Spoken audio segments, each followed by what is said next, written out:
Hi friends, നമസ്കാരം. എൻ്റെ എല്ലാ കൂട്ടുകാർക്കും സുനിതാസ് യൂണി കിച്ചണിലേക്ക് സ്വാഗതം. ചെറുപയർ ഉപയോഗിച്ച് കിടിലൻ ടേസ്റ്റി ആയിട്ടുള്ള ഒരു ചെറുപയർ വടയാണ് ഇന്ന് നമ്മൾ തയ്യാറാക്കി എടുക്കുന്നത്. വൈകിട്ട് ചൂട് ചായയുടെ കൂടെ കഴിക്കാൻ വളരെ ക്രിസ്പി ആയിട്ടുള്ള നല്ലൊരു പലഹാരമാണിത്. നമ്മുടെ വീട്ടിലുള്ള ചേരുവകൾ കൊണ്ട് വളരെ എളുപ്പത്തിൽ ഈ ചെറുപയർ സ്നാക്ക് തയ്യാറാക്കി എടുക്കാവുന്നതേ ഉള്ളൂ. അപ്പോൾ ഈ ടേസ്റ്റി ആയിട്ടുള്ള ചെറുപയർ വട എങ്ങനെയാണ് തയ്യാറാക്കി എടുക്കുന്നതെന്ന് കണ്ടു നോക്കാം. ചെറുപയർ വട തയ്യാറാക്കാൻ വേണ്ടിയിട്ട് ഞാനിവിടെ 1 കപ്പ് ചെറുപയറാണ് എടുത്തിട്ടുള്ളത്. ചെറുപയർ ഒരു ബൗളിലേക്ക് എടുത്തിട്ടുണ്ട്. 200 ഗ്രാം അളവിലാണ് പയർ എടുത്തിട്ടുള്ളത്. ഒരു 3-4 പ്രാവശ്യം പയർ നന്നായിട്ട് കഴുകിയതിന് ശേഷം ആവശ്യത്തിന് വേണ്ട വെള്ളം ഒഴിച്ചു കൊടുത്ത് പയർ കുതിരാൻ വേണ്ടിയിട്ട് വെക്കണം. നമ്മുടെ ഈ ചെറുപയർ ഒരു 4-5 മണിക്കൂർ നേരം നന്നായിട്ട് വെള്ളത്തിൽ സോക്ക് ചെയ്തെടുക്കണം. ഇപ്പോൾ ഒരു 5 മണിക്കൂർ കഴിഞ്ഞു. നമ്മുടെ ചെറുപയറൊക്കെ നന്നായിട്ട് കുതിർന്നു വന്നിട്ടുണ്ട്. നമ്മുടെ ഈ പയറിൽ നിന്നും വെള്ളം മുഴുവനും ഡ്രെയിൻ ഔട്ട് ചെയ്തതിന് ശേഷം നമുക്കിതൊന്ന് അരച്ചെടുക്കണം. പയറിൽ നിന്ന് വെള്ളം മുഴുവനും മാറ്റിയതിന് ശേഷം ഒരു മിക്സിയുടെ ജാറിലേക്ക് എടുത്തിട്ടുണ്ട്. ഇനി നമുക്ക് ഈ ചെറുപയർ ഒന്ന് അരച്ചെടുക്കണം.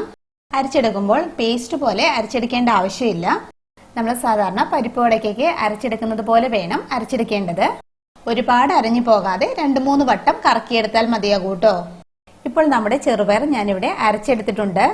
ചെറിയ ഒരു തരിതരിപ്പോടെ ഈ ഒരു പാകത്തിന് വേണം അരച്ചെടുക്കേണ്ടത്.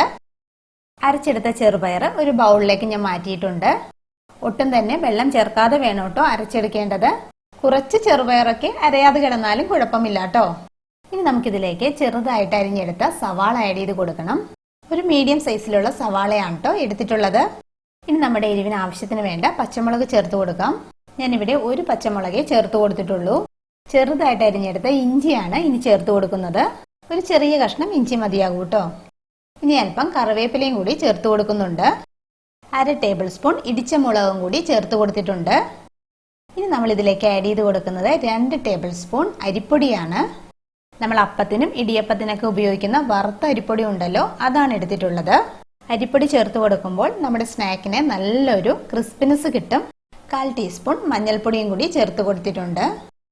ഇനി നമ്മുടെ ആവശ്യത്തിന് വേണ്ട ഉപ്പും കൂടി ചേർത്ത് കൊടുത്ത് ഇതെല്ലാം കൂടി നല്ലതുപോലെ ഒന്ന് കുഴച്ചെടുക്കണം. ഇടിച്ച മുളകിന് പകരം വേണമെങ്കിൽ മുളക് പൊടി ആഡ് ചെയ്ത് കൊടുക്കാവുന്നതാണ് കേട്ടോ. എല്ലാം കൂടി നന്നായിട്ടൊന്ന് മിക്സായിട്ട് വരത്തക്ക രീതിയിൽ നല്ലതുപോലെ ഒന്ന് കുഴച്ചെടുക്കണം. ഒട്ടും തന്നെ വെള്ളം ചേർക്കാതെ വേണം നമ്മളിത് കുഴച്ചെടുക്കേണ്ടത്.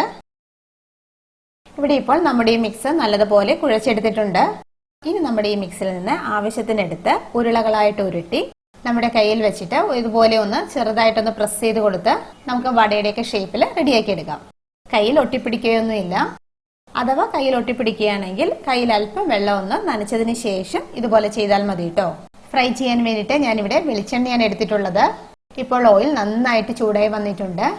ചൂടായ എണ്ണയിലേക്ക് നമുക്ക് ഇതുപോലെ ഓരോന്നിട്ട് കൊടുത്ത് വട ഫ്രൈ ചെയ്തെടുക്കാം. ഞാനിവിടെ ഇതുപോലെ കുട്ടി കുട്ടി വടയായിട്ടാണ് റെഡിയാക്കി എടുക്കുന്നത്. ഓയിൽ നന്നായിട്ട് ചൂടായതിനു ശേഷം മാത്രമേ ഇട്ട് കൊടുക്കാവൂ. ഗ്യാസ് ഫ്ലെയിം നല്ലതുപോലെ കുറച്ച് വെച്ചതിന് ശേഷം വേണം ഫ്രൈ ചെയ്തെടുക്കേണ്ടത്. കാരണം നമുക്കിതിൻ്റെ അകത്തെ പയറെല്ലാം നന്നായിട്ട് കുക്കായിട്ട് കിട്ടേണ്ടതാണ്. അപ്പോൾ നമ്മുടെ സ്നാക്കിന്റെ ഉൾഭാഗമൊക്കെ നന്നായിട്ട് കുക്കായി കിട്ടുവാൻ വേണ്ടിയിട്ട് ഗ്യാസ് ഫ്ലെയിം നന്നായിട്ട് കുറച്ച് വെച്ചതിന് ശേഷം വേണം കേട്ടോ ഫ്രൈ ചെയ്തെടുക്കേണ്ടത്. 2 സൈഡും ഇതുപോലെ തിരിച്ചും മറിച്ചും ഇട്ട് കൊടുത്ത് നമുക്ക് നല്ലതുപോലെ ഒന്ന് ഫ്രൈ ചെയ്തെടുക്കാം. നമ്മുടെ വട നല്ലൊരു ഗോൾഡൻ ബ്രൗൺ കളർ ആവുന്നത് വരെ നമുക്ക് ഫ്രൈ ചെയ്തെടുക്കണം. കണ്ടില്ലേ, നമ്മുടെ വട ഇപ്പോൾ റെഡിയായി വന്നിട്ടുണ്ട്. നമുക്കിത് ഓയിലിൽ നിന്നും ടിഷ്യൂ പേപ്പറിലേക്ക് മാറ്റാം. ബാക്കിയുള്ളതെല്ലാം നമുക്ക് ഇതുപോലെ തന്നെ ഫ്രൈ ചെയ്തെടുക്കാം. ഒട്ടും തന്നെ എണ്ണ കുടിക്കാത്ത ഒരു സ്നാക്കാണ് കേട്ടോ ഇത്. പരിപ്പ് വട പോലെ തന്നെ നമ്മുടെ ഈ ചെറുപയർ വടയും കഴിക്കാൻ വളരെ ടേസ്റ്റിയാണ്. ഞാനിവിടെ ഇപ്പോൾ നമ്മുടെ ചെറുപയർ വട മുഴുവനും ഫ്രൈ ചെയ്തെടുത്തിട്ടുണ്ട്. ചെറുപയർ കഴിക്കാൻ ഇഷ്ടമല്ലാത്ത കുഞ്ഞുങ്ങൾക്ക് പോലും ഈ ഒരു രീതിയിൽ വട തയ്യാറാക്കി കൊടുക്കുകയാണെങ്കിൽ ഇഷ്ടമാകും. ചെറുപയർ കൊണ്ട് തയ്യാറാക്കുന്നത് കൊണ്ട് തന്നെ വളരെയധികം ഹെൽത്തിയും ന്യൂട്രിഷ്യസും അതുപോലെ തന്നെ പ്രോട്ടീൻ റിച്ചും ആയിട്ടുള്ള നല്ലൊരു പലഹാരമാണിത്. അപ്പോൾ എല്ലാവരും ചെറുപയർ ഉപയോഗിച്ച് ഇതുപോലെ വട തയ്യാറാക്കി നോക്കണം. ഉറപ്പായിട്ടും എല്ലാവർക്കും ഇഷ്ടമാകും. വീഡിയോ ഇഷ്ടമായാൽ ചാനൽ സബ്സ്ക്രൈബ് ചെയ്യാനും ഷെയർ ചെയ്യാനും മറക്കരുത് കേട്ടോ. Thank you. ബൈ.